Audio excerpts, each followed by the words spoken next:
Tá. Bom, gente, só para a gente iniciar a aula, então, a aula está sendo gravada. Nós vamos responder a todas as perguntas de vocês. A primeira questão da Rafaela sobre sobre a terceira lei de Newton. Rafaela, e todos vocês também, né? O que é importante a gente saber das leis antes da gente começar a estudá-las efetivamente? Tá gravando, Fábio? Tá gravando. É saber que as três leis, elas têm um motivo de ser. A tela bugou? Espera aí. Opa! Ah, é? Deixa eu fazer aqui uma coisa então, peraí.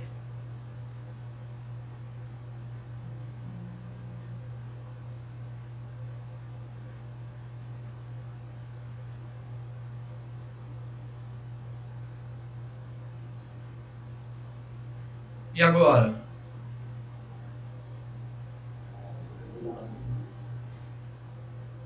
Jeito.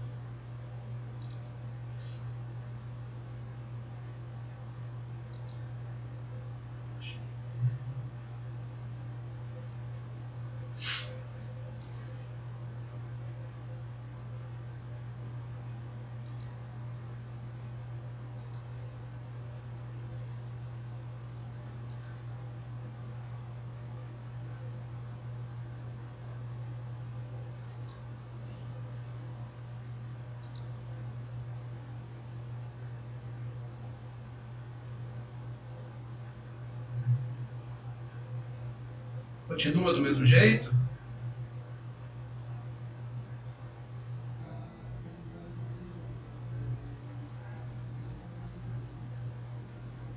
Tudo preto? Tá, eu vou. Deixa eu entender.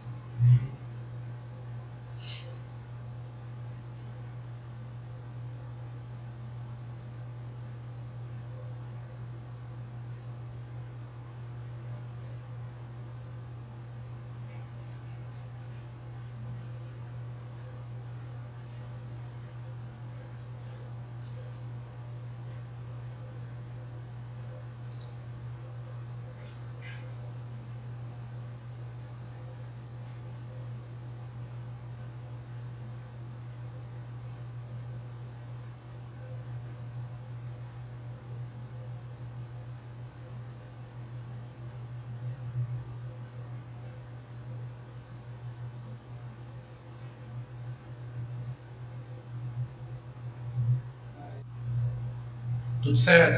Ah, então tá. Maravilha. Se cair ou se ficar diferente, vocês falem pra mim, tá? Bom, então, sobre as leis, é importante que a gente tenha a, a concepção do motivo das três leis, tá? Bom, a primeira lei, embora ela fale sobre o movimento dos corpos, ela é uma lei de referencial. Então ela estabelece como deve ser o referencial para que a gente possa utilizar as outras leis, tá? Então, nesse sentido, a, a primeira lei, então, ela se torna uma lei que, sem ela, a gente não pode aplicar as leis de Newton. Até pode, mas precisa fazer uma correção matemática, como se fosse um filtro de referencial. Por enquanto, a gente vai considerar que nós não podemos aplicar a segunda lei se a primeira lei não for válida. Ou seja, se o referencial for não inercial, que a gente chama, ou seja, se o referencial for acelerado, então a gente não pode usar a segunda e a terceira leis. Por quê? Porque porque daí a primeira lei não é válida. O referencial precisa respeitar a primeira lei, ou seja, o referencial precisa estar em repouso ou em movimento retilíneo uniforme. Caso ele esteja, então vale a primeira lei e a segunda lei pode ser aplicada. Tá? A segunda lei é uma lei que se refere ao objeto em si. Então, quando uma ação é feita sobre esse objeto, ele tem uma consequência. A consequência é a alteração da velocidade, ou seja, a aceleração. Então, quando ele recebe um esforço, uma força é aplicada sobre esse objeto, ele tem como consequência a aceleração, né? Que é a variação da velocidade. Porém, uma coisa pode acontecer, que é a variação da massa. Se houver variação da massa, então a gente tem como consequência da aplicação da força tanto a variação da massa quanto a variação da velocidade.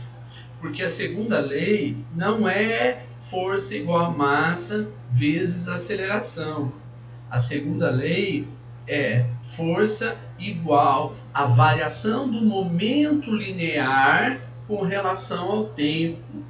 Então, a variação do momento linear é a consequência da aplicação de uma força, certo? Momento linear, que é massa vezes velocidade. E agora nós vamos para a terceira lei, que foi a pergunta da Rafaela.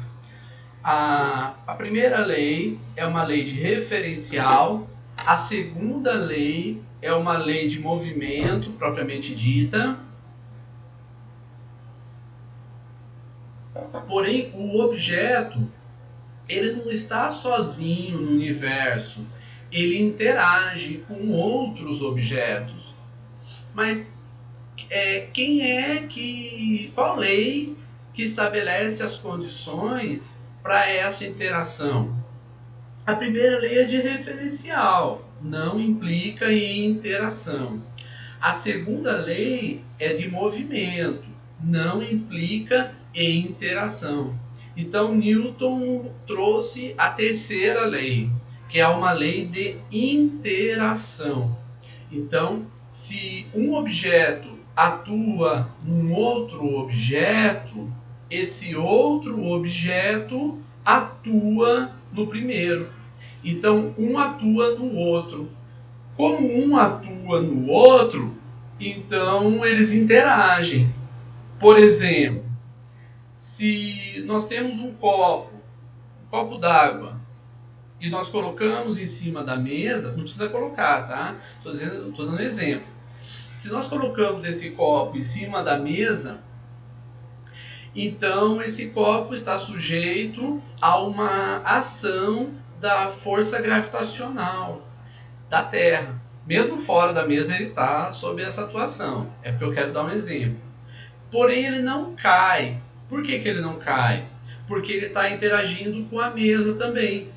Então a força gravitacional atua sobre ele de tal forma que ele é puxado para baixo, mas ele não cai porque há uma força da mesa atuando sobre ele. Então, onde está a interação se nós estamos considerando apenas o copo? Aí que está. Nós não estamos considerando apenas o copo. O copo é o objeto de estudo. Ele interage com a Terra via força gravitacional e ele interage com a mesa via força normal. Tá? Então, existem essas duas forças atuando sobre ele. Então, força e normal atuando no copo formam um par ação-reação? Não. Por que não? Porque a terceira lei é uma lei de interação. A força normal e a força peso sozinhas, elas não implicam em interação. Mas como que eu vou então compreender a interação? É porque a Terra atua no copo, assim como o copo atua na Terra. Então você tem dois objetos, a Terra e o copo, e eles interagem pela força gravitacional. O copo está sobre a mesa. Se ele está sobre a mesa, então há uma força da mesa atuando nele. Excelente. Mas ele também atua sobre a mesa porque ele está em contato com a mesa. Então a mesa atua sobre o copo e o copo atua sobre a mesa via força normal, ou seja, o copo interage com a mesa. Aí vem a pergunta: peso e normal formam um par, ação e reação? Não. Por que não? Se elas são iguais? Ninguém falou que elas são iguais. Quando o objeto está em repouso sobre um plano horizontal, essas duas forças são matematicamente, ou seja, numericamente iguais. Mas isso não implica que elas sejam iguais. Desculpa, eu falei normais, não, iguais. Então vou repetir. Quando o objeto, no caso o copo, está sobre um plano horizontal e em repouso, tá? Existe o peso e a normal atuando sobre o copo. Então, peso e normal, nesse caso, formam um par ação-reação? Não. Por que não? Porque, nesse caso, o peso e a normal são matematicamente iguais, numericamente iguais. Mas elas não são iguais. A natureza do peso é gravitacional. A natureza da força normal não é gravitacional. Se não é gravitacional e peso é, então elas não podem ser iguais pela sua natureza. Então a gente diz que elas são numericamente iguais, mas elas não são iguais no todo. Se elas não são iguais na natureza, então elas não podem ser um par ação-reação, tá? Então, embora a terceira lei tenha como enunciado que toda ação tem está associada a uma reação de mesma intensidade, mesma direção e sentidos contrários, e nesse caso do copo, o peso e a normal têm o mesmo módulo, a mesma direção e sentidos contrários, isso não implica que elas formam para ação e reação. Por quê? Porque elas não levam o objeto a uma interação. Para que haja interação, o objeto precisa atuar em outro ou outros objetos. Então, o copo atua sobre a Terra, assim como a Terra atua sobre o objeto. Como? Via força-peso. Então, nós temos a força gravitacional da Terra atuando sobre o copo e a força gravitacional do copo atuando sobre a Terra. Então, aí nós temos um par ação e reação, porque tem o peso sobre o copo e o peso sobre a Terra, entendeu? Implicando na interação. A mesa atua sobre o copo, como? Via força normal. E o copo atua sobre a mesa, como? Via força normal. força normal, normal, mesma natureza, objetos distintos, copo e mesa. As forças são de mesma direção, vertical, mesma intensidade, porque elas são uma atuando, um corpo atuando no outro, mas de sentidos contrários. Então, aí sim, elas respeitam a terceira lei de Newton, que é uma lei de interação. Então, copo e mesa, força normal. Copo e terra, força peso. Então tá aí a interação do copo. Assim somos nós também. E agora tem um exemplo que a gente pode trazer para mostrar definitivamente que a força normal não forma um para-ação-reação com a... Desculpa, que a força normal não forma um para-ação-reação com a força-peso.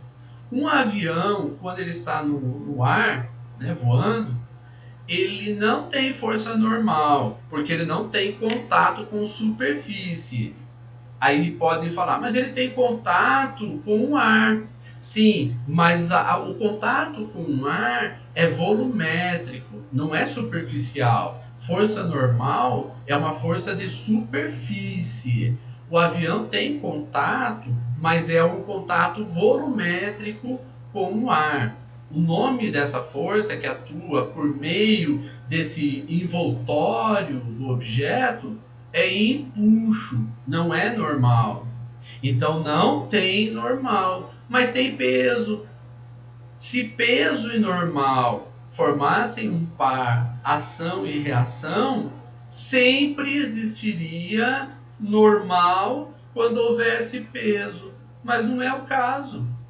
O avião voando não tem a força normal. Então peso e normal não formam um par ação e reação. Rafaela e colegas também. Alguma pergunta? Comentário? E faz o seguinte, eu vou apresentar umas notas de aula que trazem lá um cálculo, né? Porque o que acontece? Que vai mostrar para você direitinho a terceira lei. Lei não é demonstrável, então não tem como você demonstrar uma lei. Lei é lei, né? Cumpra-se. Mas tem um cálculo que nos permite entender a terceira lei por meio da matemática. Por que eu estou falando isso? Porque cada um tem uma forma de observar. Tem uns que observam pelo parlatório, tem uns que pela fala, pela conversa, pelo diálogo. Tem uns que compreendem pela simulação da experiência. Tem uns que entendem pela linguagem matemática. Então a gente apresenta todos esses aspectos para que todos possam compreender, cada um do seu jeito. Tá? Então, bom, vamos lá. Hoje nós vamos trabalhar com vetores, porque é algo que a gente precisa, né, trabalhar para que vocês possam desenvolver essa parte matemática.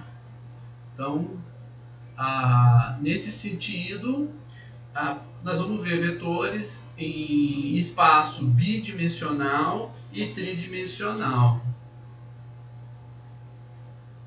Como é que é o conhecimento de vocês sobre vetores?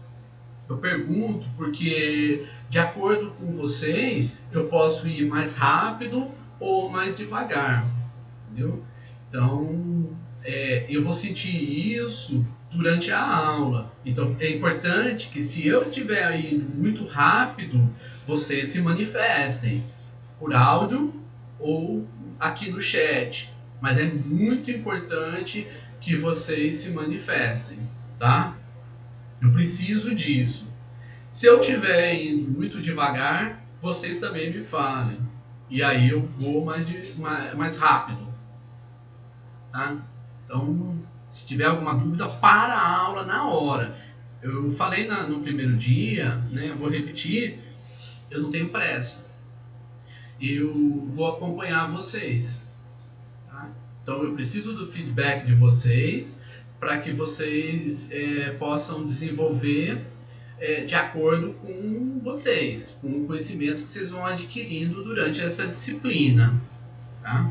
E eu garanto que vocês vão acompanhar. Eu não quero ninguém aqui precisando de nota na última prova, essas coisas assim, não, viu?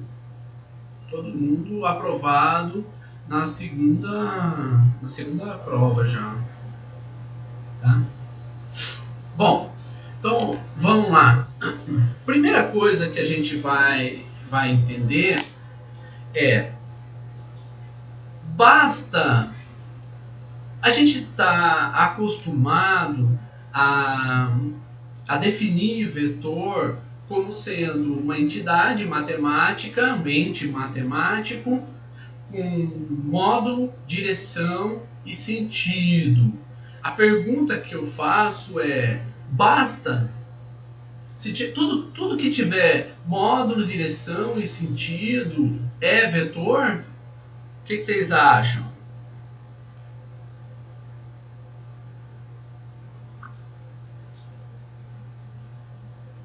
Isso, o módulo e a magnitude e a intensidade, eles têm a mesma definição praticamente. Então, módulos, magnitude e intensidade, nós vamos utilizar como sendo sinônimos.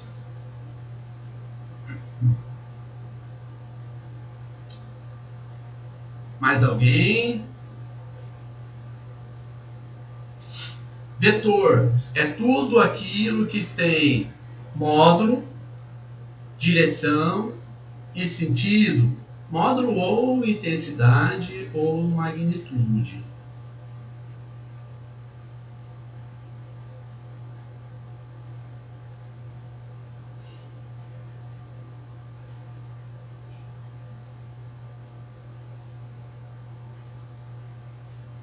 Nós temos 53 alunos. Acho que eu vou ter que começar a usar as enquetes na aula, né? Enquetes anônimas, né? Não queria não, mas vou ser obrigado. Só 2 se manifestaram.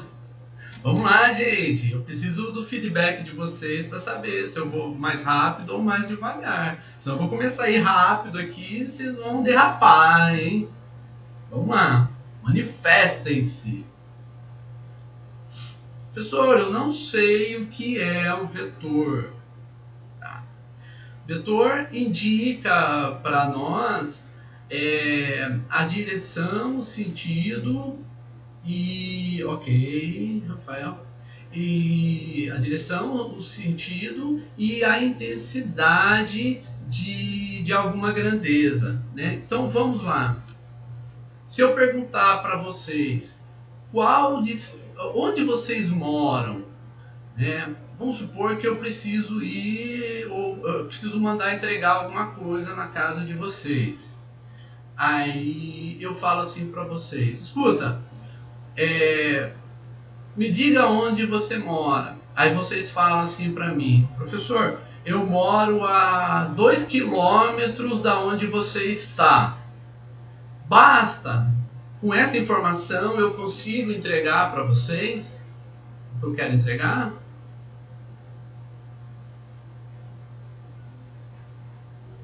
Exatamente, não consigo.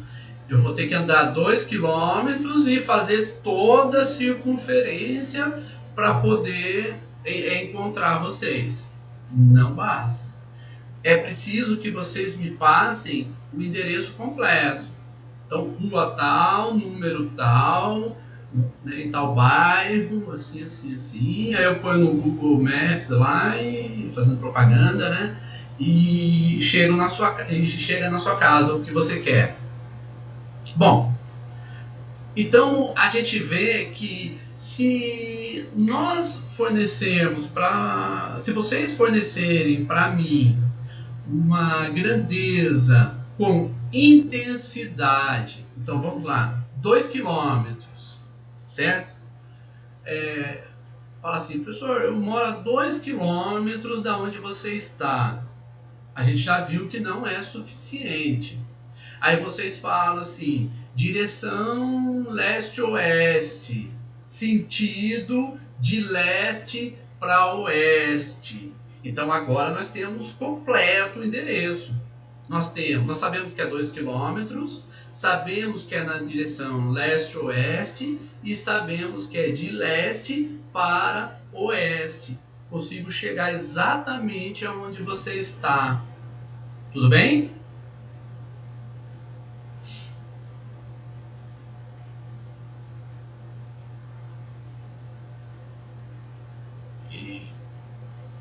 Então tá. Sabendo isso, então agora nós percebemos que essa grandeza precisa ser informada por completo. 2 km, leste-oeste, de leste para oeste. Ponto. Acabou. Bom, mas vocês falam assim para mim, professor, eu moro a, sei lá, a 15 minutos da onde você está. Faz sentido perguntar se é 15 minutos da esquerda para a direita, ou da direita para a esquerda, ou de sul para o norte? Faz sentido perguntar? Por exemplo, eu vou fazer uma prova de velocidade, né? Vou correr. Aí vocês perguntam para mim, qual foi seu tempo? Ah, eu fiz em, sei lá, 30 segundos. Aí vocês perguntam, 30 segundos para a direita ou para a esquerda? Exato. Não precisa. Por quê? Porque o tempo não necessita de outros elementos para que ele possa ser completo. Então, o tempo é chamado de uma grandeza escalar. A posição é chamada de uma grandeza vetorial. Qual a diferença dos dois? O tempo basta a intensidade. Exatamente, Joyce. O tempo não é vetor. E a posição, ela precisa de outros elementos. Ela precisa de intensidade, direção e sentido. Então ela é um vetor. Veja, a posição é um vetor porque tem intensidade, direção e sentido. Mas tudo aquilo que tem intensidade, direção e sentido é vetor? A pergunta agora é o contrário.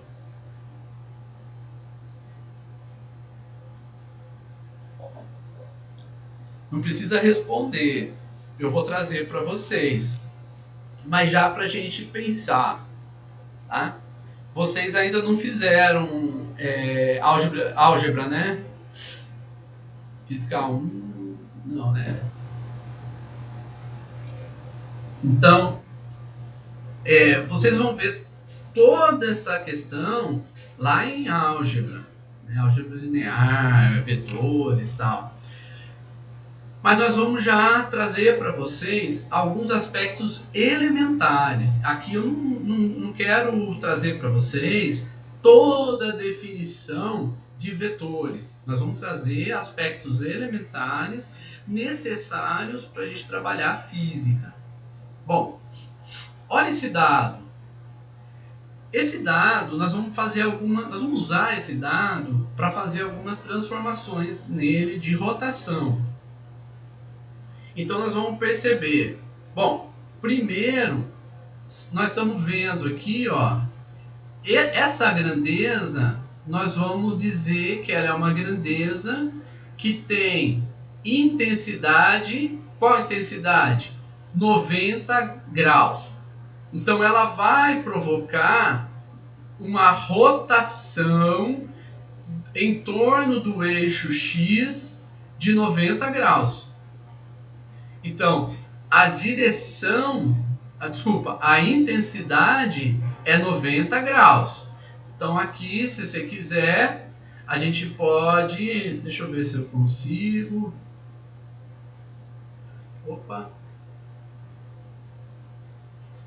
Esse trem aqui diz que funciona, mas não funciona nada.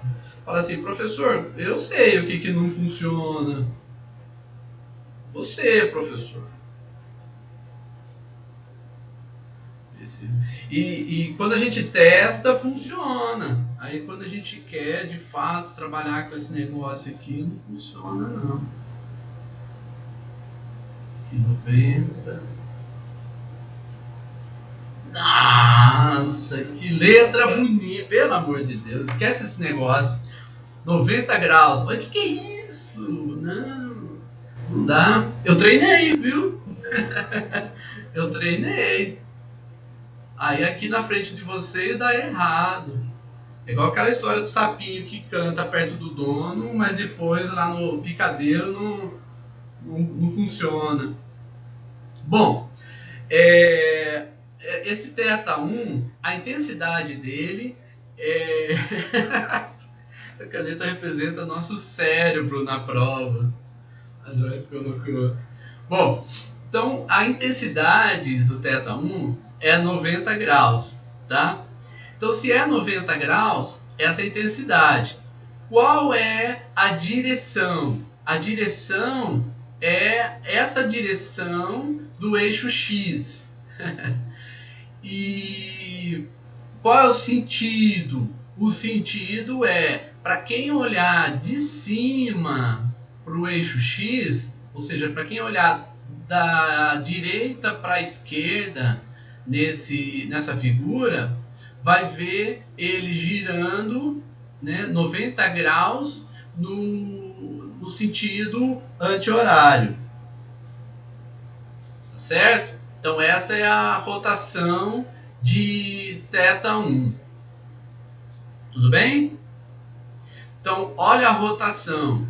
Então quando gira de 90 graus, o 1 vem para cá. Ele estava aqui, ele vem para essa face. Tá? Então os eixos giraram de 90 graus. Tudo bem?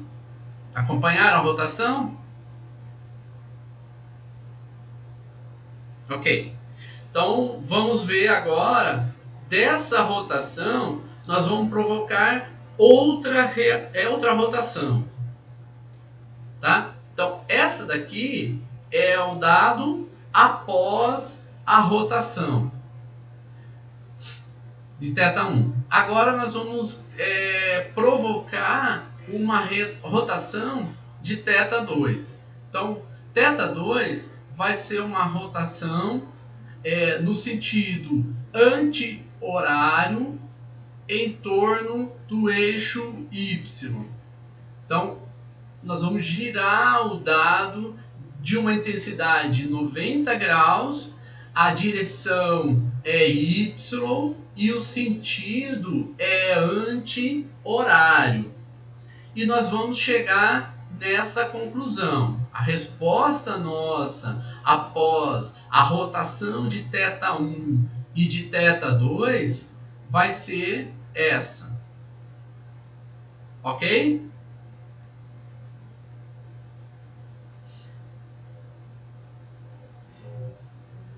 Claro. Vamos voltar aqui. Eu não queria voltar não, porque aqui tem uma letra estranha, não sei quem colocou aqui, mas tudo bem, vamos lá. Então o dado ele está nessa configuração inicial. e nós colocamos os eixos conforme está representado aqui, x, y e z, tá certo? Então essa é a configuração inicial.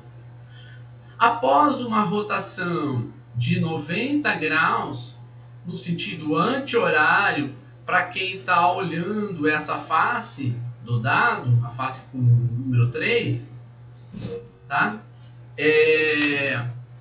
Vai gerar para nós, deixa eu só incluir alguém. Alguém abriu o microfone, pode falar.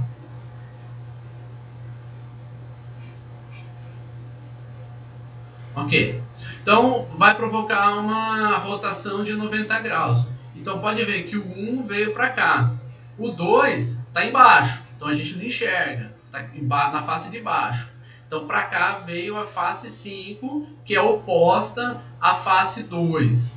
A 3 ficou aqui mesmo, mas não ficou nessa ordem. Veja que aqui está diferente daqui. Por quê? Por conta da rotação de 90 graus nesse sentido, né? Anti-horário. Ok?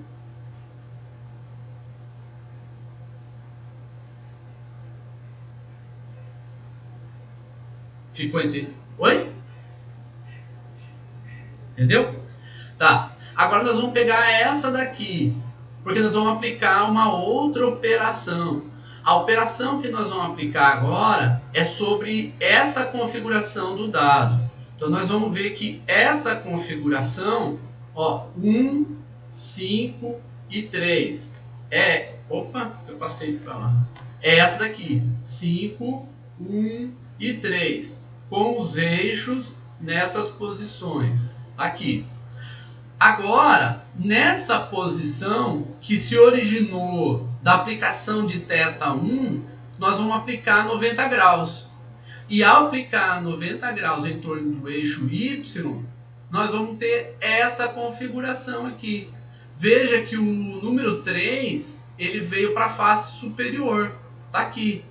O 1 permaneceu onde estava e o 2, que estava na face inferior, veio para a face lateral. Tudo bem?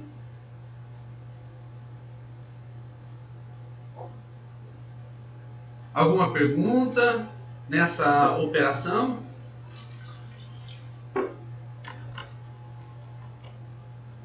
Esse anti-horário. A gente está fazendo todas as operações no sentido anti-horário para a gente manter a coerência da informação.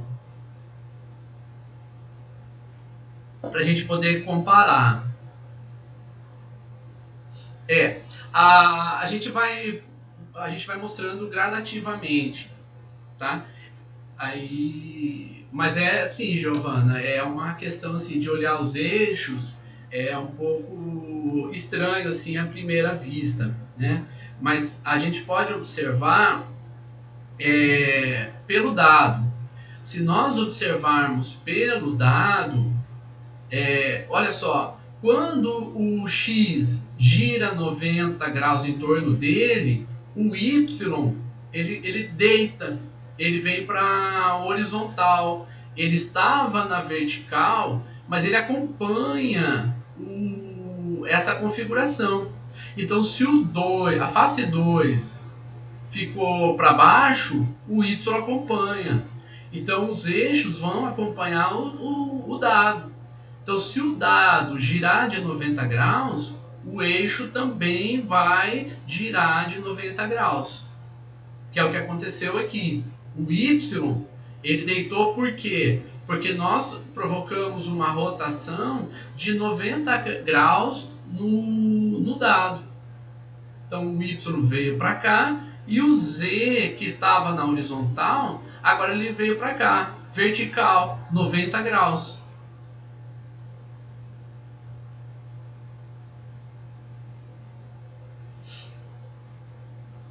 Sim, perfeito, Gênio. É isso mesmo. Estamos girando o eixo junto com o objeto. Então o que acontece? Esse eixo aqui, esse ponto, os eixos x, y e z, eles estão fixos no dado. Então é isso mesmo, perfeito. Eles estão fixos e eles estão. É como se eles estivessem grudados aqui nesses lados do dado, tá? É exatamente isso. Então, como eles fazem parte do dado, então ao rodá-lo de 90 graus, eles vão deitar também, eles vão girar de 90 graus. Certo?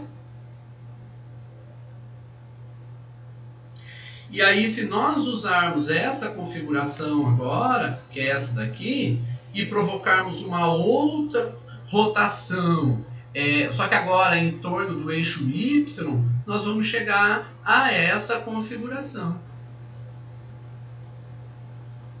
Sim, o eixo sobre o qual está ocorrendo a rotação permanece inalterado. O Michael colocou. Exatamente, é isso mesmo, né? E o Jason tinha colocado que nesse caso estamos girando o eixo e não só o objeto. Exatamente. Então é isso mesmo, Jason e Michael. É exatamente isso que está acontecendo. Então o eixo gira junto com o dado, tá?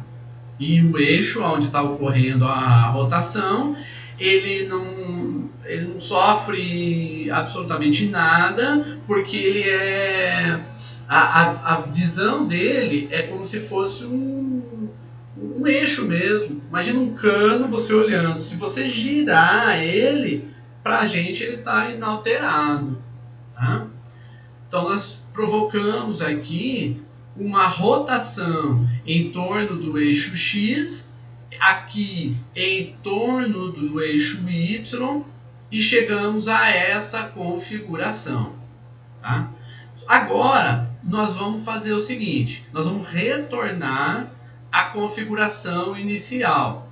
Então essa daqui, 1, 2, 3, é a configuração original. Só que agora, ao invés de provocar uma rotação em torno do eixo X e depois em torno do eixo Y, nós vamos fazer nós vamos inverter. Primeiro, nós vamos provocar uma rotação em torno do eixo Y. Então, nós vamos aplicar θ2. Ao aplicar uma rotação em torno do eixo Y, olha o que nós temos. Os eixos giraram porque eles estão acompanhando a rotação do dado. Quem se opõe ao eixo 3 é o eixo ao eixo 3 não, ao número 3, é o número 4, que está na face lateral que nós não enxergamos. Ao girar de 90 graus, o 4 vem para cá. O 3 vai lá para a face de trás. O 2, que estava aqui, veio para o lugar do 3, tá? Então você tem 4, 2 e o 3 lá atrás. O 1 permanece aqui. Por quê? Porque a rotação foi em torno do eixo Y, não alterou essa face superior. Tudo bem? Mas ao mesmo tempo a gente pode ver que girando o X ele veio para cá. Aqui tá, oh meu Deus, esse aqui tá errado, tá? Eu esqueci de, com o tal do Ctrl C, Ctrl V.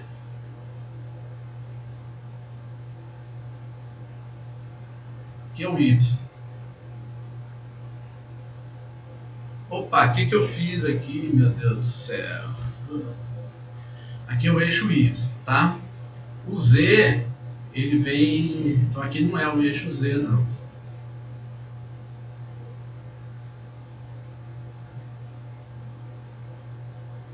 Ô, Frederico Aires, pai, um dia se aprende. Deixa pra lá. É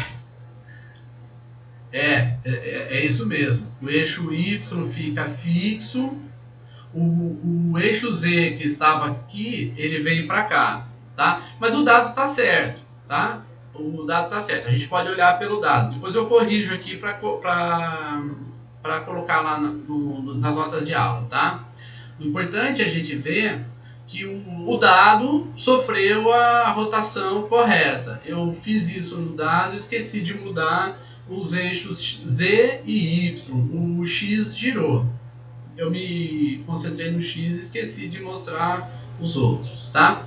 Então, ao provocar agora a rotação θ1, e isso, o eixo Z, ele vem para o lugar do X, Giovana. Perfeito. Isso aí, isso mesmo, tá? Aqui vem, eu não consegui mexer nesse negócio aqui. Aqui vai ser, opa, aí ó, ele passa.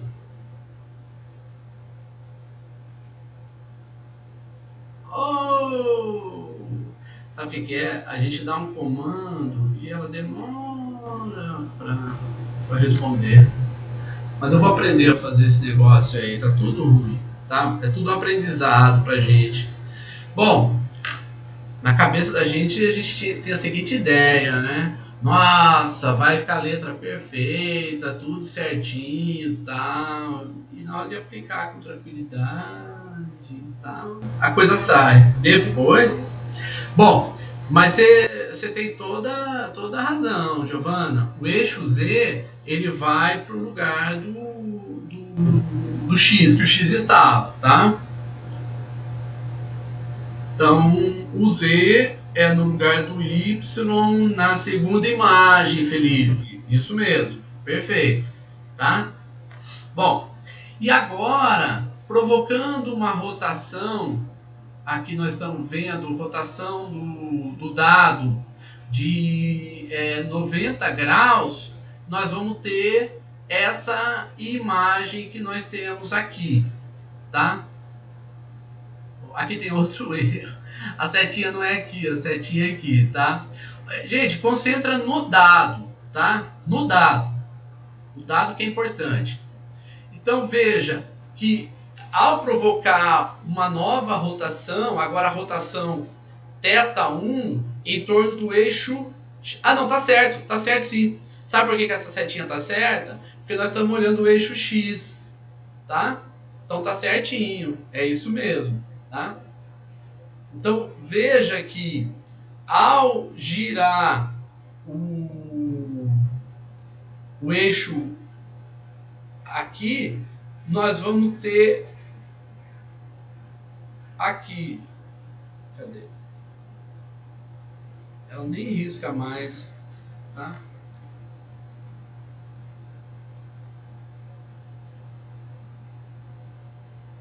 Queria escrever para você, que é na pressa, tá? O outro foi tão certinho, né? Acontece. Bom, aqui eu não estou conseguindo escrever, mas nessa rotação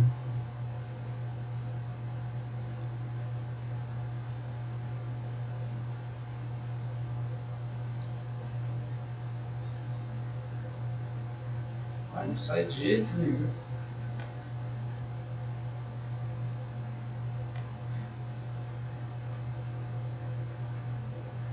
Queria escrever que aqui é o 1, tá? Então, quando girou, o 4 permanece nessa face. Essa face, aonde está o 6, seria 1. Então, aqui é 4 e aqui é 1, tá certo? O oposto ao 2 é o 5. Então, aqui no lugar do 6 é o 1.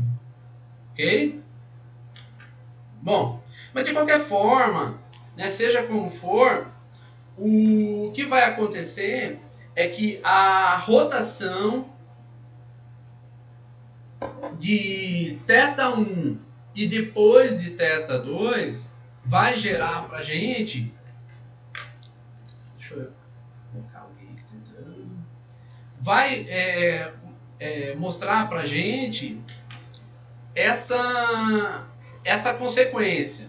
Então, teve como consequência essa configuração do dado. Então, girou θ1, depois θ2, o dado vai ficar dessa forma.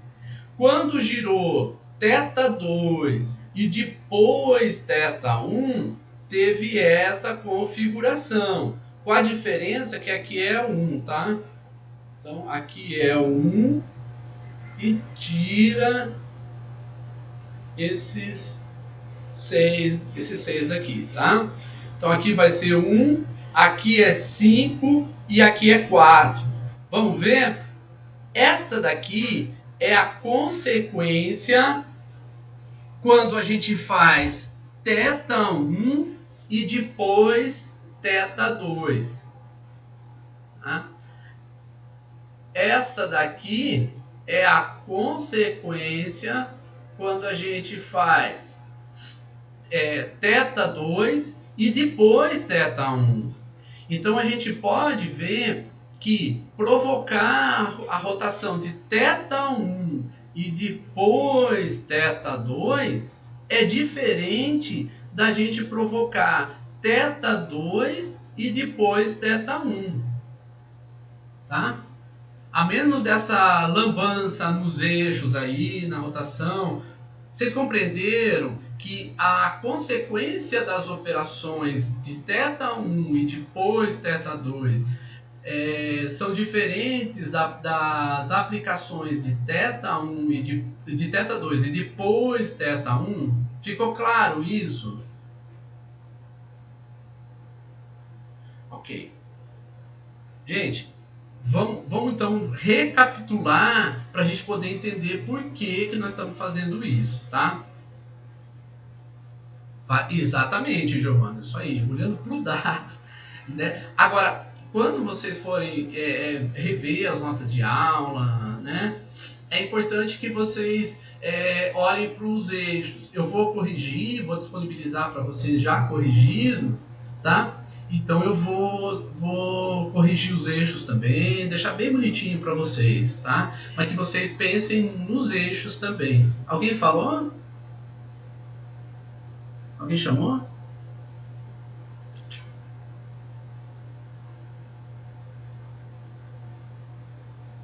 Não, Michael. O θ é a operação de rotação. Ele não é um eixo, né? Porque o Michael colocou. O eixo θ é sempre o que representa a altura. Não.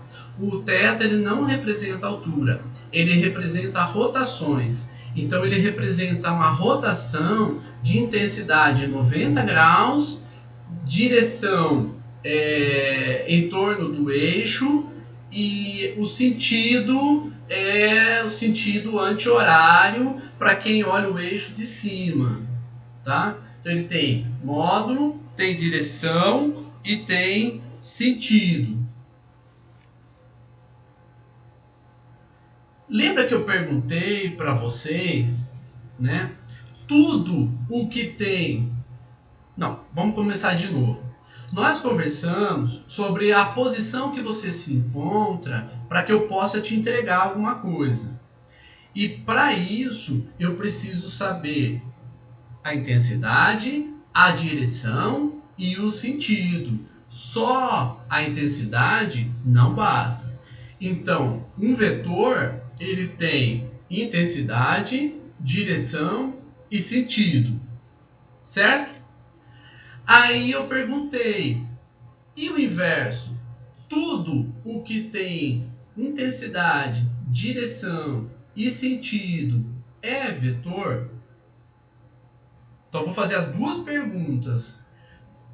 Todo vetor tem intensidade, direção e sentido? Sim. Tudo que tem intensidade, direção e sentido é vetor? Essa pergunta que é a pergunta capciosa. Essa pergunta, a última, é importante. Porque o vetor, a gente sabe que tem intensidade, direção e sentido. Mas tudo que tem intensidade, direção e sentido é vetor, e a gente acabou de mostrar que não. Opa, peraí. A segunda lei não é força igual a massa vezes aceleração, como eu aprendi a vida inteira. É força igual a variação do momento linear com relação ao tempo. E agora esse professor vem falar que tudo que tem intensidade, direção e sentido não é vetor? Como assim? Pô, acabou com a minha alegria de infância, né? Pois é essa brincadeira com o dado foi para mostrar que aplicar θ1 e depois θ2 é diferente de aplicar θ2 e depois θ1. Qual a implicância que isso tem na resposta de que nem tudo que tem módulo, direção e sentido é vetor? Veja bem, para ser vetor, o vetor tem módulo, direção e sentido. Isso está certo. Agora, para ser vetor, não basta ter módulo, direção e sentido. Não basta isso. Para ser vetor, tem que respeitar as regras da álgebra vetorial. Professor, tem isso? Tem isso. Isso existe, é fato, tá? E precisa ser respeitado. Aqui a gente não só mostrou, não quer só mostrar a questão do vetor. A gente está mostrando que a consequência de aplicação de vetores, aliás, dessas grandezas, vetores não, tá? Esquece, não é vetor. Dessas grandezas que tem módulo, direção e sentido, que a consequência vai ser diferente para cada forma de aplicação da operação. Mas, então não pode ser uma grandeza matemática, é exatamente isso. Não respeita uma das regras da álgebra vetorial, que se chama comutabilidade. Ou seja, essa operação não é comutável. Eles não comutam. Se eu aplicar θ1 e depois θ2, é diferente de aplicar θ2 e depois θ1. Mas essa é uma das regras da álgebra vetorial. Para ser vetor, se você aplicar U1 e U2 e depois aplicar U2 e depois U1 e D igual, isso é uma das condições para ser vetor. Qual que é a outra? Tem que ter módulo, direção e sentido. E tem outras tantas. Precisa respeitar. Então, para ser vetor, não basta ter módulo, direção e sentido. Precisa respeitar as regras da álgebra vetorial. É isso que eu queria que vocês acompanhassem. E isso ficou claro? Que para ser vetor, precisa respeitar as regras da álgebra vetorial. Ok?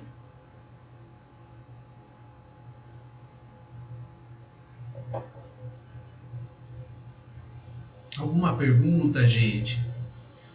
Eu apliquei uma, tá? Só para mostrar que não é vetor. Oi, pode falar.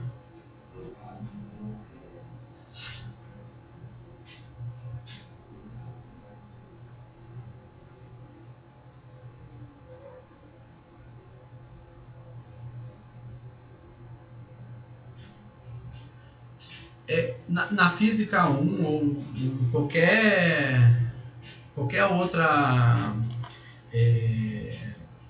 qualquer outro lugar que você for aplicar vetor, você precisa conhecer as regras da álgebra vetorial.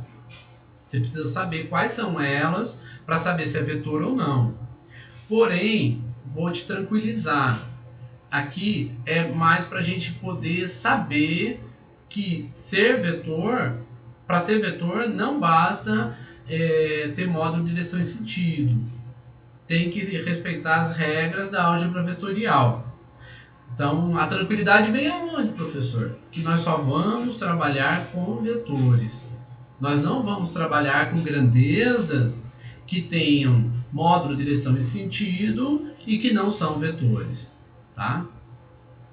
Então, aqui é mais para fazer uma contradefinição de vetores, só para mostrar o que não é um vetor. Então, você pode ficar tranquilo que nós vamos falar para vocês, ó, isso aqui é um vetor, isso aqui é um vetor, e nós vamos trabalhar. Tá? Mas aí vocês já sabem que para ser vetor precisa respeitar as regras da álgebra vetorial. Professor, mas que diferença isso vai fazer na minha vida? Veja, bom, primeiro o conhecimento nunca é demais, né? E saber que existem as regras da álgebra vetorial é importante para você aplicar a regra do produto vetorial, produto escalar, né? Multiplicação de vetores, né? Saber que não se divide por vetores, não existe essa definição na matemática. Então, se você vê divisão por vetores, então isso significa que não é vetor, tá? Então, é nesse sentido. Né? E até porque eu vou apresentar para vocês alguns vetores e agora vai ser importante a gente trabalhar com grandezas que a gente sabe que são vetores, ok?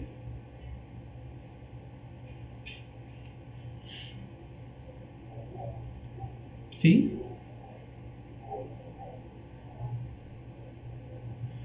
Por exemplo, né? Por exemplo, o eixo X é uma direção. Qual é o sentido? É o sentido para onde ele é positivo, para onde ele aponta. Tá? Mas é isso que você falou também é um exemplo de direção e sentido, sim. Perfeito. Tá?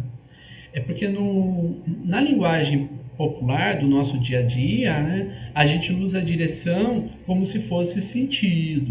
Não precisa corrigir, né? São linguagens diferentes apenas. No cotidiano, continua usando direção como se fosse, né, o sentido na física, mas isso não vai fazer enormes diferenças não no cotidiano. A gente sabe que é diferente, basta. Vai fazer igual uma amiga minha que a gente ia almoçar, aí restaurante por quilo, e o rapaz, põe o seu prato aqui pra gente pesar. E ela corrigia o cara. Não, não é pesar, é medir a massa.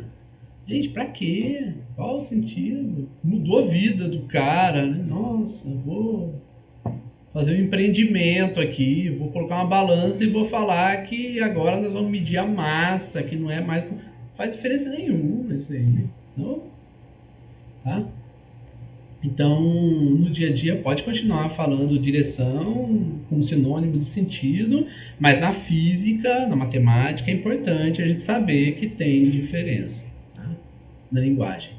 Bom, então, como é que nós vamos trabalhar os vetores? Primeira coisa que nós vamos definir são os eixos. Então, aqui a gente vê o eixo x e o eixo y, tá? Então, aqui tem o vetor R, e a partir desse vetor R, então, nós podemos definir a intensidade nos eixos. O que significa a intensidade nos eixos? Significa que nós temos as componentes do vetor. Então, aqui nós temos um vetor R, que A componente na direção X, que nós representamos por I chapéu, né, é A, e na direção Y, que nós representamos por J chapéu, é B. Certo? Então, quem é A e quem é B? São as componentes do vetor nas direções X e Y, cujas intensidades são positivas. O que significa isso? Que o vetor é positivo em X e positivo em Y. Se ele fosse positivo em X e negativo em Y, ele seria para baixo aqui, ó, na diagonal para baixo. Positivo em X e negativo em Y. Certo?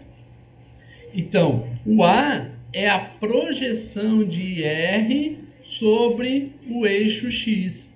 Então, R, a intensidade de R, cosseno de alfa, é o A. Cosseno cateto adjacente. Então, R cosseno de alfa é A. R seno de alfa é B. Tá? Então, a gente pode colocar aqui que o R é A na direção I mais B na direção J. É assim que a gente lê. Ah, mas se está mais, como é que eu faço a soma? Não faz. Por que não? Porque quando a gente soma, a gente tem que somar grandezas no mesmo eixo. Eu não posso somar uma grandeza no eixo X com uma grandeza no eixo Y. Não posso fazer isso. Tá? Então deixa como está. Não soma, não. E a intensidade? A intensidade que aqui nós representamos pelo módulo é a raiz quadrada de A ao quadrado mais B ao quadrado. Se a gente olhar essa figura, nós vamos ver que aqui nós temos um triângulo retângulo. Então, esse aqui é um triângulo retângulo. Tá? Aqui é A. Opa! E aqui é B. Tá?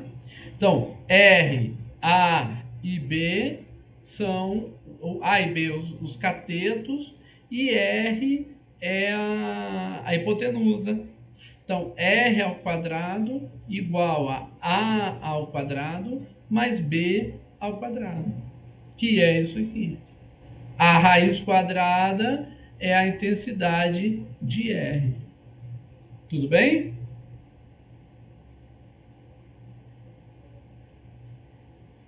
Isso é representação. Tá? Então vamos dar sequência. E aqui é uma representação dos vetores no espaço tridimensional. No espaço tridimensional, nós temos X, Y e Z como sendo os eixos. Aí você pode falar, professor, eu já olha, tá, Maicon? Professor, mas eu posso colocar o eixo Z para trás? Não. Por que não? Porque quando a gente define dois eixos em álgebra vetorial, automaticamente o terceiro eixo já está definido pela regra do produto vetorial. O produto vetorial entre x e y é z. Para cá, não pode ser para lá, não. Eu vou ler para vocês, como é que colocou, para a gente poder dialogar. Módulo é intensidade. Para direção e sentido, você estende o braço como se fosse um garçom segurando um pano de prato, tá certo? Isso mesmo. E com as mãos abertas, direção e sentido nessa ordem. Alfabética, legal. Braços estendidos com mãos abertas significa direção. Perfeito. Horizontal, vertical, de acordo com a posição dos seus braços. E sentido seria quando fecha o punho da mão, simbolizando a ponta de uma setinha, indicando um sentido, tá? Direito, esquerdo, sudeste, tal. Então, como se você estendesse as mãos, por exemplo, para cá, né? E você fecha a mão, é isso?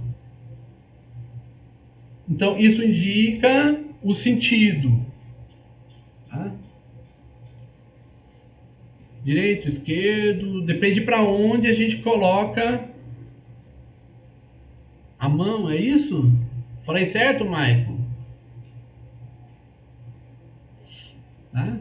Legal. É uma forma mnemônica que a gente chama, né? Depois vocês treinam aí, que vocês, né? Para sempre lembrar, né? Perfeito. Então nós vamos ver.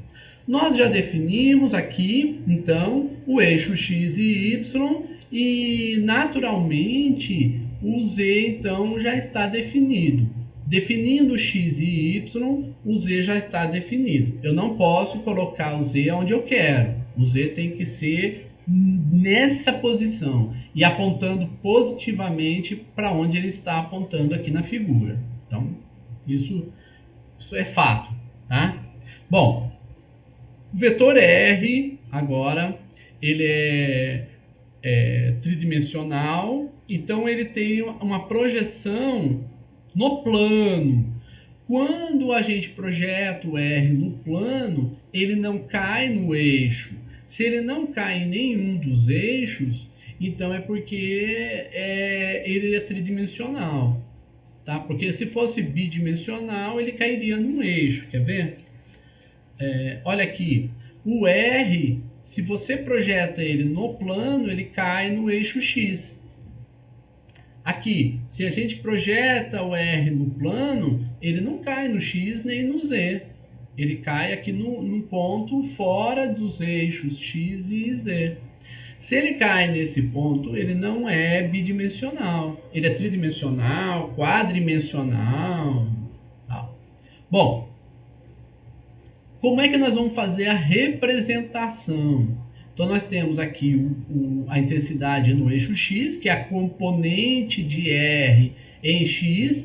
Veja que quando a gente projeta o R para o plano e depois para o eixo. Por que está nessa direção? Porque é paralela a Z. E nós vamos projetar também Z dessa forma, por quê? Porque é paralela a X. E aqui, quando a gente projeta para o plano, paralela a Y. Então, projetando no Y, nós teremos paralela a Y. E depois projetando nos eixos, nós vamos ter paralelas a Z e paralela a X. Então, o que nós vamos fazer aqui? Procurar os triângulos retângulos. Então, veja que aqui nós temos um triângulo retângulo. Aqui nós temos outro triângulo retângulo, outro triângulo retângulo, outro triângulo retângulo e assim por diante. Então, a gente achando os triângulos retângulos, a gente já consegue trabalhar. Ah, sim. Isso que. Vamos entender agora, tá, Rafael? Veja só. O R é como se. Imagina que aqui seja o X, seja o rodapé, um dos rodapés da sua casa. O eixo Z é o rodapé da parede que está 90 graus, com essa que está o X. Então aqui tem um rodapé no X e em Z tem outro. E Y é o cantinho da parede. Tá certo? Oi?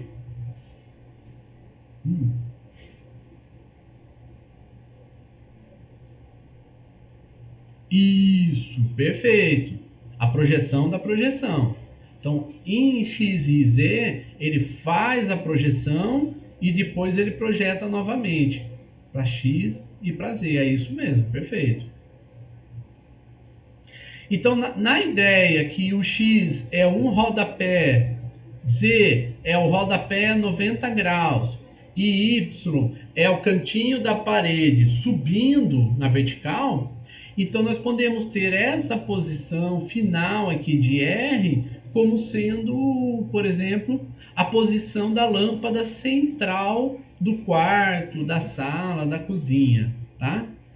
Então, se nós olharmos para a lâmpada que está no onde você está, né? Se você descer verticalmente, você vai descer para o chão. Você não vai descer para os rodapés. Você desce para o chão. Desse ponto no chão, se você vier paralelamente a Z, você cai nessa posição em X. E se vier paralelamente a X, você cai nessa posição em C. Mas qual é a altura que está aqui? Isso mesmo, Pablo. Olha para a lâmpada tal, que é bom. Você traz para o concreto, né? Então, da posição da lâmpada, você segue paralelamente a essa reta aqui que é a projeção no plano. Quando você vier, você tem a altura do objeto, no caso a lâmpada. Então, se essa daqui é a posição da lâmpada, então como é que você vai dizer para alguém qual é a posição da, da lâmpada na sua sala, por exemplo? Por quê? Não sei. Você ligou para sua prima de Curitiba, que é arquiteta, e ela quer saber para poder te dar uma ideia de luminária, tá? Qual a posição da lâmpada na sua casa? Aí você vai falar, olha, tá na altura tal, certo? No rodapé tá na distância tal e no outro rodapé tá na distância tal. Se você der essas três posições para ela, ela vai saber aonde se encontra exatamente a posição que vai colocar a luminária. Então ela vai escolher a luminária para sua casa sem precisar viajar para cá. Ela lá de onde ela está, ela vai saber. Professor, não é mais fácil tirar uma foto? Sim, mas quando você tira uma foto, o que você está fazendo? Você está justamente captando a luz de acordo com a posição que se encontra o objeto. Então a foto nada mais é do que uma projeção vetorial. Então você está pegando os vetores e projetando para o plano. Ao projetar para o plano, então a máquina faz isso. Ah, é? Então como que funciona isso? O software do celular, da máquina digital, enfim, ele converte, o software faz isso, ele converte aquela luz em imagem. Tem todo um processo ali e tal. Conversa com o professor Raoni, que entende bem dessas questões, né? De filtros, de software, essas coisas, de imagens. E ele vai explicar para vocês. Bom, essa parte da lâmpada ficou claro? Rafaela conseguiu imaginar agora melhor?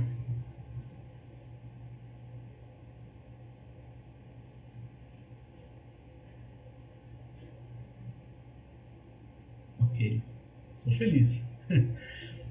Bom, então agora como que nós vamos fazer? Ah, beleza, Carlos, que bom. Como é que nós vamos fazer para compreender, para trazer isso para a nossa representação matemática, para a linguagem matemática, tá? Então vamos lá. Bom, a gente já sabe que projetando para o plano e depois projetando para o x, a gente vai ter um número que nós vamos chamar de A. Para Z, que nós vamos chamar de C. E para Y, que nós vamos chamar de B. Nós vamos começar pelo Y para a gente. Porque ele é mais direto, tá? Então, quem é esse B? É a altura da lâmpada. Se é a altura da lâmpada, como é que a gente obtém Esse eixo aqui, na verdade, esse lado aqui do triângulo retângulo é igual a esse lado aqui. Então, esse lado e esse lado são iguais. Então, esse é igual a esse. Se esses dois lados são iguais, então eu posso usar esse triângulo retângulo. Ou seja, se aqui é hipotenusa, eu quero o cateto oposto. Cateto oposto é seno do ângulo. Qual ângulo? Θ ou gama? O ângulo desse triângulo que está no plano vertical. Tá? Então é o θ. O gama está no plano horizontal. Esse eu não quero ainda, porque eu estou olhando para o vertical. Então, seno de θ está relacionado ao cateto oposto. Tá? Então, seno de θ é cateto oposto, que é quem? B. Sobre a hipotenusa, que é o módulo de R. Tá? Então, seno de θ é B sobre R. Multiplicando cruzado, vocês façam aí, tá? O B vai ser R seno de θ. Tá aqui, ó. B igual a R seno de θ. Vocês acompanharam?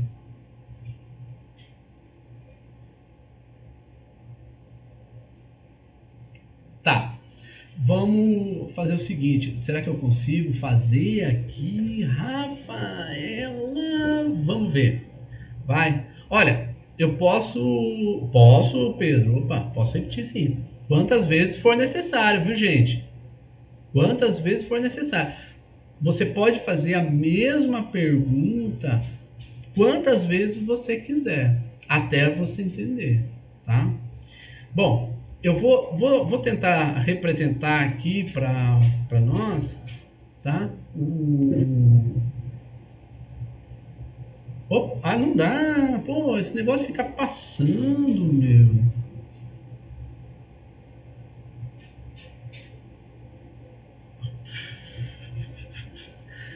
Tremi todo aqui. Tá. Esse triângulo aqui, que parece um triângulo, é um triângulo retângulo, tá? O lado desse triângulo retângulo aqui é o lado B. Então aqui nós temos.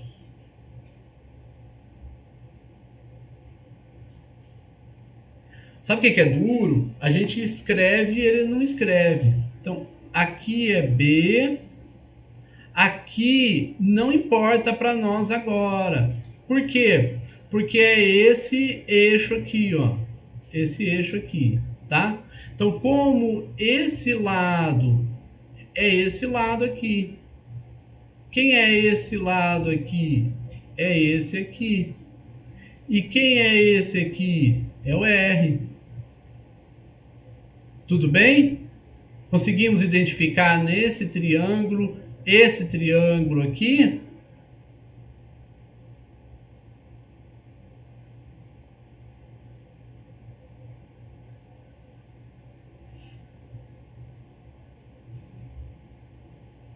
Nós estamos pegando, ó, esse triângulo aqui, gente. Chega uma hora que ele não vem, mas aqui, esse aqui e esse eixo, tá? Então, olha, esse triângulo aqui. Então, esse ângulo aqui é o ângulo θ.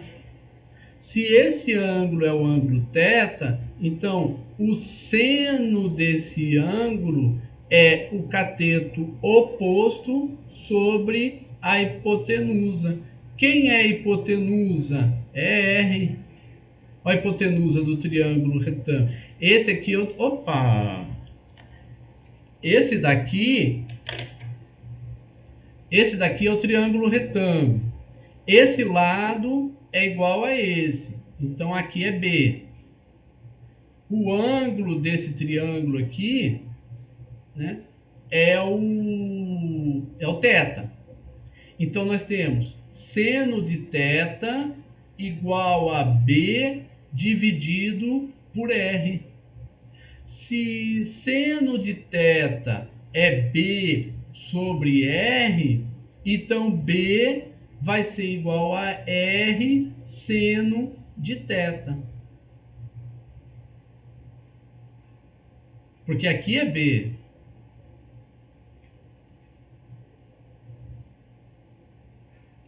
Aqui é B. Aqui é R. E esse aqui? Esse não precisa ainda. Agora o professor vai se arriscar aqui, mas eu não ligo. Vamos lá.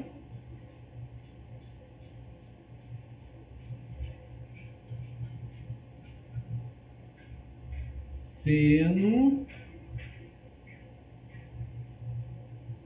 de θ igual a cateto oposto sobre a hipotenusa. Multiplicando cruzado, nós vamos. Oi? Esse é o pente. se, se fica mais fácil, imagina. Ai, ai, me divirto. Comigo mesmo. Então vamos lá. Multiplicando cruzado, o B é R. Opa. Seno de θ. Ah, consegui. Tá? Então, veja só. Seno de θ é B sobre R. Então, B vai ser R seno de θ, né? Então, tô feliz. Consegui. Fazer alguma coisa aí, eu fiz. Não sei o que saiu não, mas tá bom. Então nós conseguimos então entender como que nós fazemos a projeção do vetor R na vertical. Isso é importante, tá? Quase um hacker já. Ó, oh, já pensou?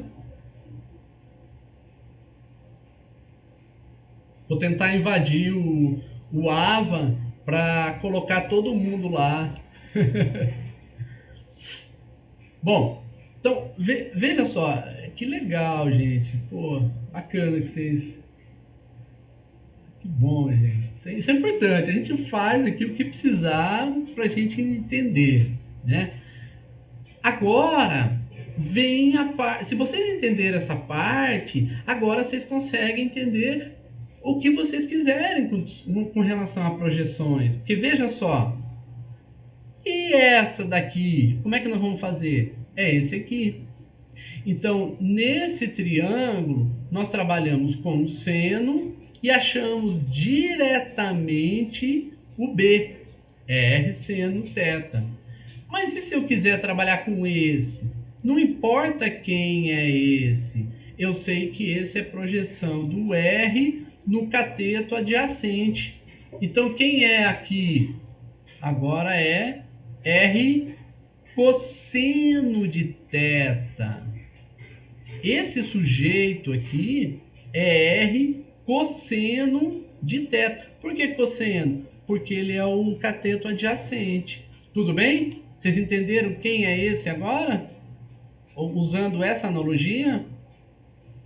Esse lado do triângulo é o cateto oposto. E esse lado é o cateto adjacente. Tá? Então agora, se vocês entenderam, agora que vocês entenderam, nós vamos para esse outro triângulo aqui. Conseguiram identificar o triângulo? esse triângulo. Se aqui é R cosseno de θ, como é que eu faço então para entender, por exemplo, esse lado? Aqui é 90 graus. Opa! Aqui é 90 graus, tá? Então, esse triângulo é um triângulo. Vou, Rafaela, tudo. Só que assim, né? Eu vou ajeitar ele, deixar ele bonitinho e tal, né? Pra você. Não vou deixar essa bagunça, não. Oi? Você fala aqui? Não, aqui você tem 90 graus aqui e aqui. Aqui são 90 graus. Mas aqui, esse aqui não é não. No plano horizontal não é 90 graus. 90 graus é aqui, ó. Conseguiu ver? Tá. Então, se aqui é 90, então esse aqui é um triângulo retângulo. Esse lado aqui, que é o A, então aqui é o A. Aqui tá parecendo o B. B é na vertical, tá? Então aqui é A. Aqui é o A. Bom, então nós vamos pegar o. Não importa aqui, onde está esse ângulo. Agora, se o gama está aqui, então o A é o cateto adjacente ao ângulo. Se o A é o cateto adjacente, então nós vamos pegar o cosseno de gama. Então, o cosseno de gama é o cateto adjacente sobre a hipotenusa. A dividido por R cosseno de θ. Lembra que nós fizemos a projeção? Deixa eu ver se eu consigo aqui.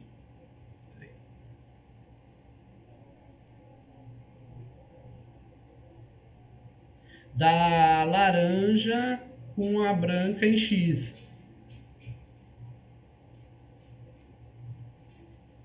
Que é essa daqui, ó. Essa laranja, essa vermelha e essa branca. Tá claro? Entendeu? Tá. Ah, beleza. Ótimo. Então vamos lá. Veja que esse lado é R cosseno de θ. Então o que nós vamos ter? Aqui é o A. Se aqui é o A, então nós vamos ter cosseno de gama é A dividido por R cosseno de θ. Então, se o cosseno de gama é A dividido por R cosseno de θ, então, quando a gente passa o R cosseno θ, que está dividindo, passa multiplicando, o A vai ficar R cosseno de θ, que é esse lado, vezes o cosseno de gama. R cosseno de θ vezes cosseno de gama. Acompanharam? Tá. Escreve aí no seu caderno para você acompanhar. O cosseno de gama é o cateto adjacente, que é o A, dividido pela hipotenusa. A hipotenusa, que é o lado oposto ao 90 graus, é R cosseno de θ. Certo? Tá. Quando a gente multiplica cruzado, vai ficar A igual a R cosseno de θ, que passou multiplicando, vezes o cosseno de gama.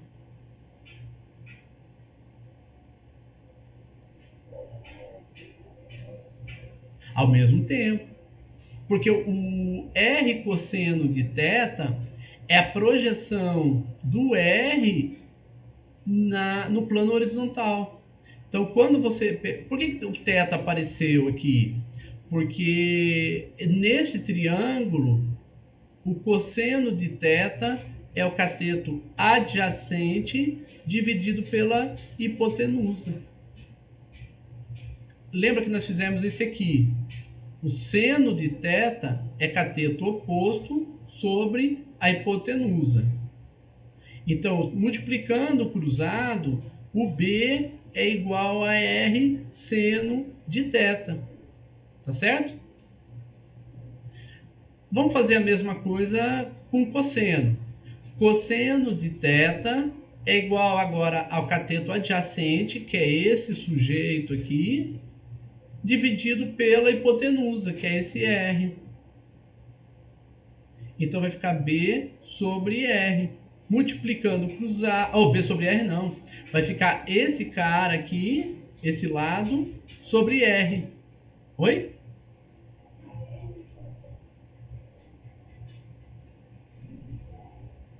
Então, vai.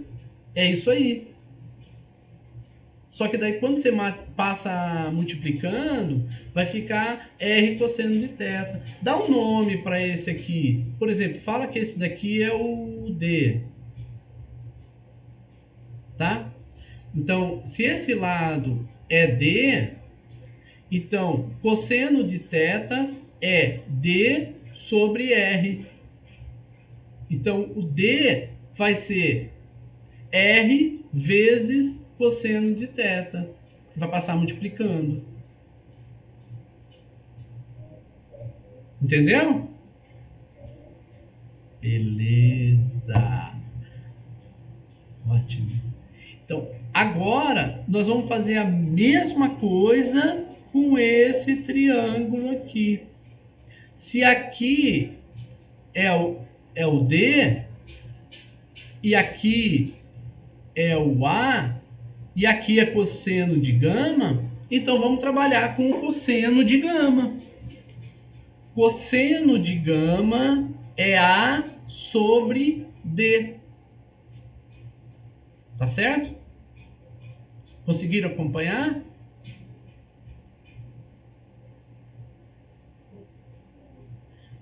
Ótimo. Então, se o cosseno de gama é A sobre D, então o A vai ser D vezes cosseno de gama. Mas quem é o D? R cosseno de θ. Então, substituindo R cosseno de θ em D, nós vamos ter cosseno de gama igual a A dividido por R cosseno de θ. Por isso que aparece o R cosseno de θ. Tá certo?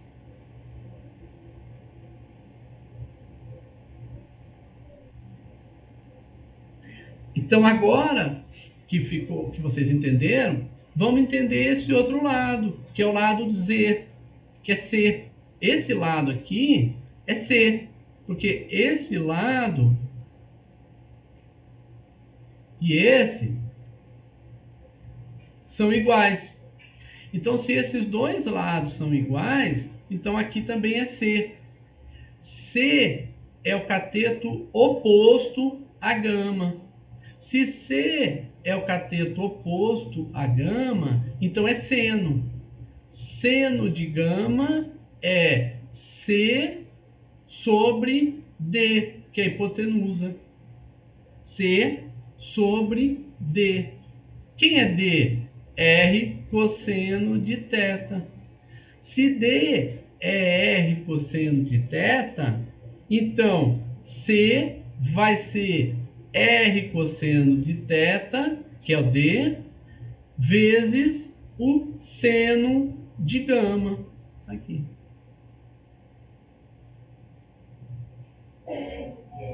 Sim.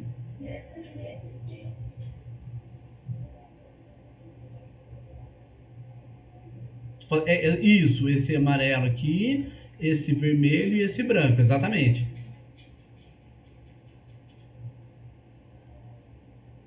Então, o C tá aqui, ó. Se você quiser fazer nesse, você pode também. Aqui é a A. Pode fazer nesse também. E aqui é o gama, então aqui é o gama. Tá?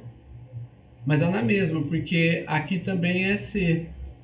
Então aqui você tem o seno de gama é o cateto oposto, C, sobre a hipotenusa que é D. Entendeu? Esse aqui é o C. Só para não ficar C igual a R, mas isso que não é igual não, tá? Depois eu vou fazer bem bonitinho para vocês, tá? Você entendeu? Então agora o que nós temos? Seno de gama é C sobre D. D é R cosseno de θ. Então vai ficar C é igual a R cosseno de θ vezes o seno de gama. Tá aqui, ó. Seno de gama. Nossa, que maravilha, gente. Alguma pergunta? Alguém quer fazer algum comentário, fazer alguma pergunta?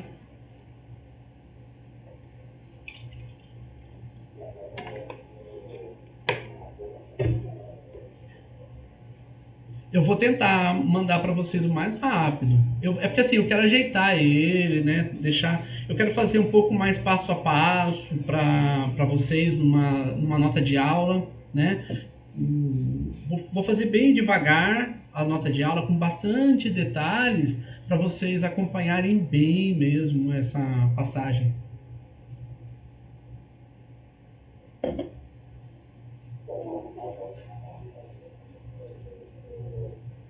Posso. Nesse aqui?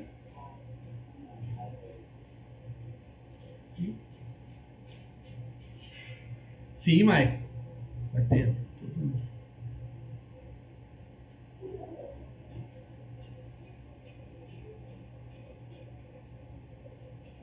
Opa! Aqui, ó. Tá aí. Tem uma atividade aqui, outra aqui. A ideia era fazer essa. Nós vamos fazer o seguinte. Então, lembra que eu falei para vocês que a gente andaria de acordo com vocês, com feedback. E hoje foi a prova de como é importante o feedback de vocês, o retorno de vocês. Vocês perceberam que vocês foram parando a aula, essa parada na aula é uma solicitação para que a gente possa dialogar sobre os conceitos. E eu percebi aqui, até arrepia, gente. Eu percebi aqui que vários de vocês mostraram que entenderam. É isso que a gente quer. O que eu quero de vocês é que vocês compreendam o conceito. Então, só para vocês terem uma ideia de como é importante vocês interagirem comigo, olha só, a gente iria fazer essas atividades, a gente ia para produto escalar, atividades de produto escalar, produto vetorial, atividades de produto vetorial, tá certo? Então, tudo isso a gente ia ver hoje. Mas quando vocês fizeram a manifestação, né? Então nós fomos parando, dialogando, interagindo. O que vai acontecer? Na próxima aula, nós vamos voltar aqui, fazer as atividades devagar, até que a gente termine essa parte de vetores. Então, aí vocês falam assim, mas nós vamos atrasar. Gente, eu não estou preocupado com o tempo, não. Eu preciso que vocês entendam os conceitos. Não se preocupem. O mais importante é a manifestação de vocês, tá? Jogar na fórmula e somar para ver daquele vetor. Sim, vou fazer tudo isso para vocês. Vou fazer. E nós vamos voltar nisso aqui depois, com passo a passo, na próxima aula. Vou trazer isso aqui de novo. A gente vai fazer o passo a passo, tá? Não vamos. Não pense que eu vou pegar isso aqui, vou jogar nas notas de aula e vou falar para vocês assim, agora se vira. Não, nada disso. Eu vou voltar nesses dois casos, vetores bidimensional e tridimensional, e nós vamos passo a passo agora, tá? Isso, nós vamos aprender, tá, Rony?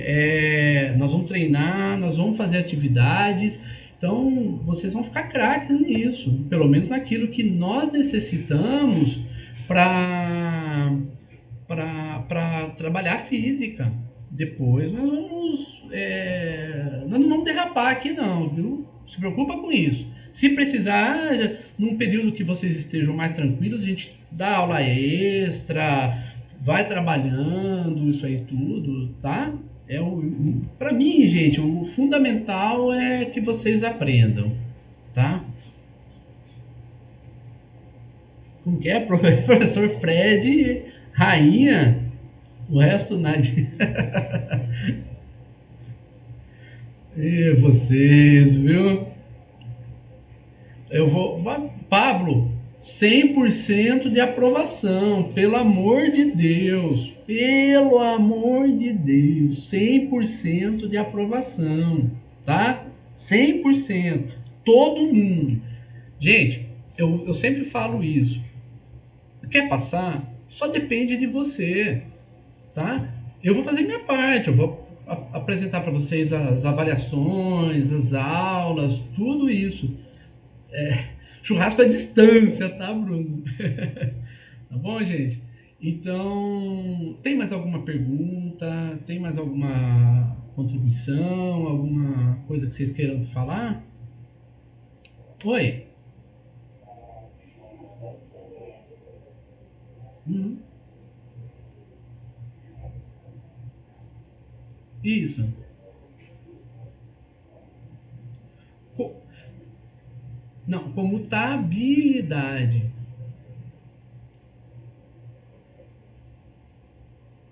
Mas eu acho que alguém fala comutatividade também. Agora eu fiquei na dúvida. É porque assim, eles comutam, tá?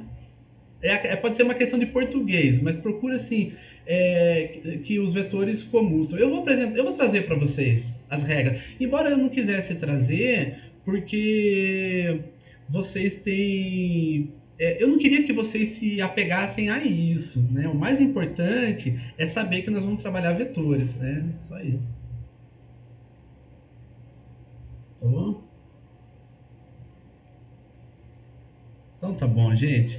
Vamos descansar, que essa aula 7h30 é complicada, hein? Mas ainda bem que muitos de vocês não dormiram. Ou acordaram agora. Gente, aquele abraço, tamo aí. Quinta-feira nós estamos aqui de novo, tá bom? Bom descanso para vocês e depois trabalho, tá? Forte abraço, meu povo. Comutabilidade, legal. Valeu, até mais. Opa, eu que agradeço. Falou, até mais.